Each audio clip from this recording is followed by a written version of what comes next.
Judging from what we see from social media, uMacele Mseleku ukhangeleka ngathi ngoyena nkosikazi onwabileyo kunye nefamily yakhe, nditsho even abantwana bakhe ongena stress njengoba nje abanye amakhosikazi kukhangeleka ngathi awonwabanga ngenxa yento ka-wife number 5 onguMakhwela. Molweni, ndanamkela kuMamgobhozi TV.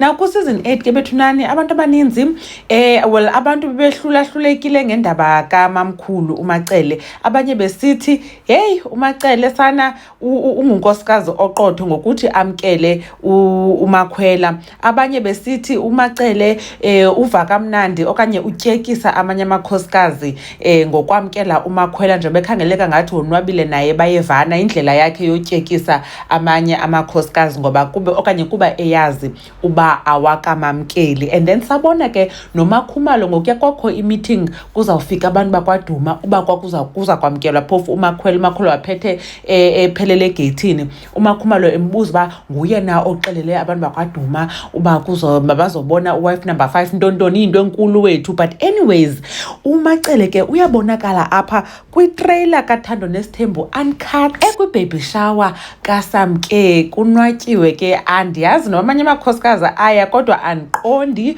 Uyabonakala ke uSamke ekhulelwe phaa njengoba siyazi ke mosuba unomntana. And then ke ngoku kukhona apho encokola notata uMusa Mseleku, uMacele ebonakala edikwe finish esithi nywe cabi noma ulinganisa kamakhosikazi kababakhe nokuthetha kwabo ngalento. So ithi into bethunani njoba nje abanye bebhizi ngoku bengathandi bakuziswa omnye unkosikazi, nabo kuthiwa uMacele ubavisa lento naye wayiva. Kutheni ngokudikiwe into yabo bengafuni umamkela uSamke ekubeni koba yena wabamkela bonke 1 2 3 4, ndizawuthi 4 because kaloku kukhona nowesibini owayethathwe emva kwakhe ongasekhoyo uMasawule. And then ke ngoku yanguMayeni wamamkela, yanguMakhumalo wamamkela, yanguMangwabe wamamkela, bobayi-4.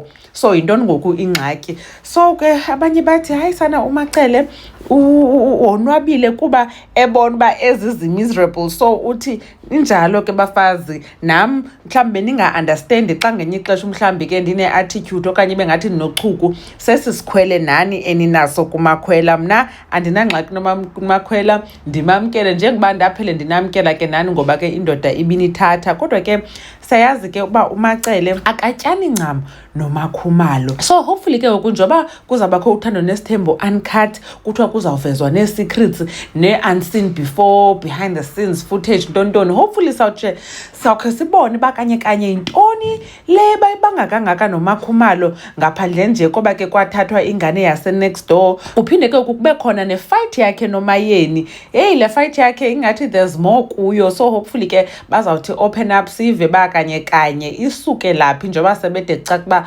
bazawubambana ke ngoku besilwa phaa egcekeni kwaMseleku eMzumbe. Anyways ke bethunani uMacele nyani ubonakala onwabile kunye noMakhwela nabantwana bakhe.